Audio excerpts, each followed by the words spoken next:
শাহরুখ খানের বিখ্যাত বলিউড সিনেমা বাদশার কথা মনে আছে? যেখানে সিনেমায় দেখানো প্রধানমন্ত্রী গায়ত্রী বচ্চনকে খুনের সুপারি দিয়েছিলেন কিছু দুষ্টু লোক। আর এরপর পার্সোনাল ডিটেকটিভ বাদশা অর্থাৎ শাহরুখ খান সিবিআই অফিসার সেজে এই পুরো ষড়যন্ত্রের যবনিকা পতন করেছিলেন এবং প্রাণে বেঁচে গেছিলেন সিনেমায় দেখানো প্রধানমন্ত্রী গায়ত্রী বচ্চন। একই কায়দায় ভারতবর্ষের বর্তমান প্রধানমন্ত্রীকেও ক্রমাগত হত্যা করার পরিকল্পনা কেউ বা কারা করছে তা কিন্তু বারবার আমাদের সামনে প্রমাণিত হয়ে যাচ্ছে। এবং এক্ষেত্রেও বলিউড সুপারস্টারের স্টাইলে শাহরুখ খানের মতো এই পুরো এপিসোডে এসে পড়েছেন ভারতের national security adviser Ajit Doval. ঘটনাটা কিছুটা চিত্রনাট্যের মতো শোনালেও বাস্তবের মাতৃতে যে ঘটনা ধারাবাহিকভাবে ভারতবর্ষে ঘটছে তা কিন্তু অত্যন্ত বিপজ্জনক। আজকে উত্তরপ্রদেশ পুলিশ আলিগড় বিশ্ববিদ্যালয়ে একটি রেড করলেন এবং সেখান থেকে বিশ্ববিদ্যালয়ের এক ছাত্রের ঘর থেকে যে জিনিসগুলো তারা উদ্ধার করলেন তাতে ফেলুদা হলে নিঃসন্দেহে বলতেন যে চিন্তামুক্ত থাকা যাচ্ছে না রে তোপসে। কালকে বিহারের এক যুবককে প্রথমে আটক করা হয়, যার নাম আমান। এই আমানের বয়স মাত্র 22 বছর। পরবর্তীকালে জানা যায় এই আমান 2022 সালেও আহ, কলকাতা বিমানবন্দরে বোমাতঙ্কের জন্য দায়ী। অর্থাৎ কলকাতা বিমানবন্দরে তিনি বড়সড় বিস্ফোরণ ঘটাতে পারেন এই ধরনের কিছু পরিকল্পনা করেছিলেন। তিনি সরাসরি সিআইএ এর সঙ্গে লাগাতার যোগাযোগ রাখছিলেন, অর্থাৎ মার্কিন গোয়েন্দা সংস্থা পেন্টাগনের অফিসারদের সঙ্গে মেইলে কথাবার্তা বলছিলেন এবং সরাসরি টাকার বিনিময়ে প্রধানমন্ত্রীকে হত্যা করার সুপারি তিনি নিতে চেয়েছিলেন। তা কিন্তু কালকে আমাদের সামনে আসে, আমি বিস্তারিত ভিডিও বানিয়েছি, আপনারা আমাদের চ্যানেলে গিয়ে দেখে নিতে পারেন।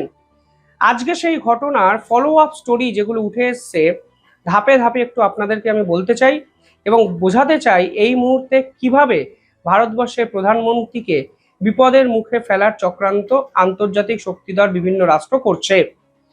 আজকে সিমরি পুলিশ স্টেশন থেকে একদল পুলিশ ওই অঞ্চলে বিভিন্ন জায়গায় রেড চালান এবং এই আমনের সহযোগী আমন তিওয়ারির সহযোগী আরো 2 ছাত্রকে কিন্তু গ্রেফতার করা হয় এবং আস্তে আস্তে প্রকাশ পায় যে আসলে এটি কোনো এক ব্যক্তির চক্রান্ত নয়, এটি একটি টেরর মডিউল নেটওয়ার্ক, যারা সরাসরি আন্তর্জাতিক শক্তিধর বিভিন্ন রাষ্ট্রের সঙ্গে যোগাযোগ রাখছিল এবং টাকার বিনিময়ে নরেন্দ্র মোদীর সিকিউরিটি সিস্টেমকে সম্পূর্ণ ধ্বংস করে নরেন্দ্র মোদীকে হত্যা করা চক্রান্ত হয়েছিল। রিপোর্ট কি বলছে জানেন? এই পুরো পরিকল্পনাটি করা হয়েছিল 22 দিনের ডেডলাইনকে মাথায় রেখে। 22 দিনের মধ্যে এই পুরো প্ল্যানকে এক্সিকিউট করার পরিকল্পনা করা হচ্ছিল। অর্থাৎ সিআইএ এর পক্ষ থেকে যদি এই 3 ব্যক্তির কাছে টাকা পৌঁছে যেত তাহলে 22 দিনের মধ্যে প্রধানমন্ত্রী নরেন্দ্র মোদীকে তারা শেষ করে দিতে পারতেন। এই দাবি সরাসরি করা হয়েছিল ভারতের বিহারের বক্সারে বসে একটি ছোট্ট গ্রামে এই ব্যক্তিরা।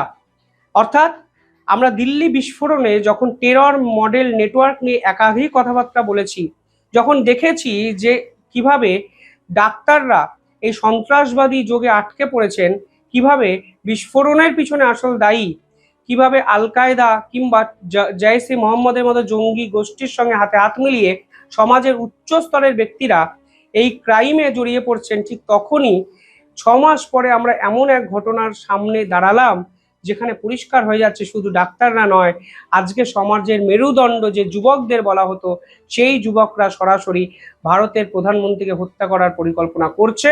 এবং এটি একদিনের পরিকল্পনা নয়, এটি একজনেরও পরিকল্পনা নয়, এর পিছনে ধারাবাহিক একটা চেষ্টা, ধারাবাহিক একটা প্ল্যানিং এবং আন্তর্জাতিক শক্তি আমেরিকার মতো রাষ্ট্রের গোয়েন্দা দপ্তর সিআইএ তাদের মদত পাওয়া যাচ্ছে, তাদের টাকা লেনদেনের কথা সামনে উঠে আসছে।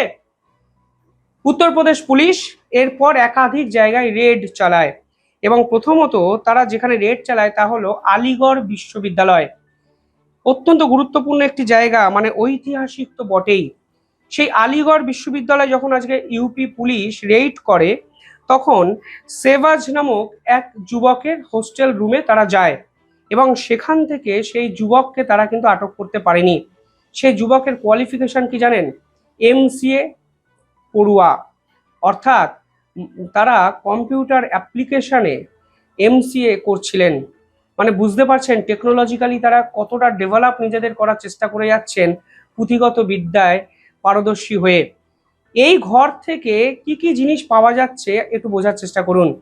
ইউপি পুলিশ অফিসিয়ালি জানিয়েছে যে 32টি বুলেটস পাওয়া গেছে, এগুলো বোর বুলেটস, লাইভ বুলেটস, যে কোনো মুহূর্তে যে কোনো ব্যক্তিকে হত্যা করার জন্য প্রধান কার্যকারিতা একটা নিতে পারে এই ধরনের বুলেটস।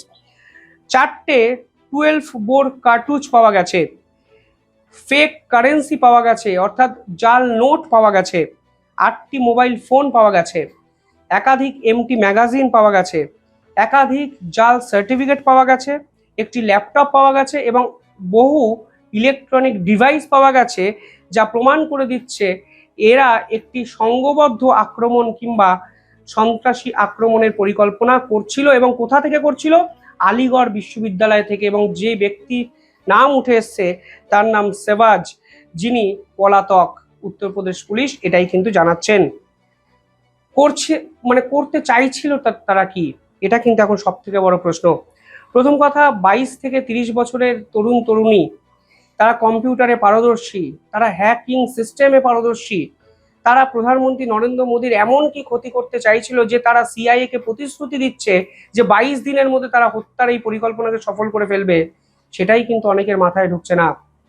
ভারতকে এত কিসের ভয় পাচ্ছে আন্তর্জাতিক শক্তিগুলো? কখনো উত্তর পূর্ব ভারতকে অশান্ত করে রাখার প্রক্রিয়া, কখনো শিলিগুড়ি করিডরকে অশান্ত করে রাখার প্রক্রিয়া, কখনো বিভিন্ন ক্ষেত্রে আমাদের পশ্চিম অঞ্চলকে অশান্ত করে রাখার প্রক্রিয়া, এবং ঘুরে ফিরে সেই দানবীয় শক্তি America, deep state, Pentagon, CIA, এদের নাম কিন্তু জড়িয়ে পড়ছে। কিছুদিন আগে এই ভারত থেকেই কিন্তু ইউরোপিয়ান স্পাই, ইউক্রেনিয়ান স্পাই, এদের কিন্তু ধরা হয়েছে, যারা ভারতকে ট্রানজিট করিডর হিসাবে ব্যবহার করছিলেন। একের পর এক ঘটনা বারংবার প্রমাণ করে দিচ্ছে যে ভারতবর্ষের প্রধানমন্ত্রীর বিপক্ষে বড় সড় আন্তর্জাতিক চক্রান্ত হয়ে যাচ্ছে। এবং হয়তো এই চক্রান্ত যদি আজকে ভেস্তে না দেওয়া হতো গোয়েন্দাদের পক্ষ থেকে, তাহলে ভবিষ্যতে বড় সড়ো কোনো অ্যাকশনে আজকে কিন্তু আমাদের সেনাবাহিনীকেও ঝাঁপাতে হতে পারত। সব মিলিয়ে নিশ্চিন্ত তো আর থাকা যাচ্ছে না। কিন্তু ভারতকে কিসের এত ভয়? ভারতের প্রভাবকে কিসের এত ভয়? ভারতের আগ্রাসন নীতিকে কিসের এত ভয়? নাকি যেভাবে ট্যারিফ ওয়ারের সময় এই ভারত চোখে চোখ রেখে লড়াই করেছে, আমেরিকার বিপক্ষে রুখে দাঁড়িয়েছে, গোটা বিশ্বের কাছে ইন্সপিরেশন হয়ে উঠেছে, ভয়টা আসলে সেটারই? আমি জানি না। কিন্তু এই চক্রান্ত যেভাবে দোভাল ভেস্তে দিলেন, তাতে কিন্তু আপনাদের বা আমার সকলেরই কনফিডেন্স বাড়ে, কিন্তু চিন্তাও কিন্তু থেকে যায়। কিভাবে দেখছেন পুরো বিষয়টি কমেন্টে জানাবেন। দেখতে থাকুন দ্য ইন্ডিপেন্ডেন্ট বেঙ্গল। ধন্যবাদ।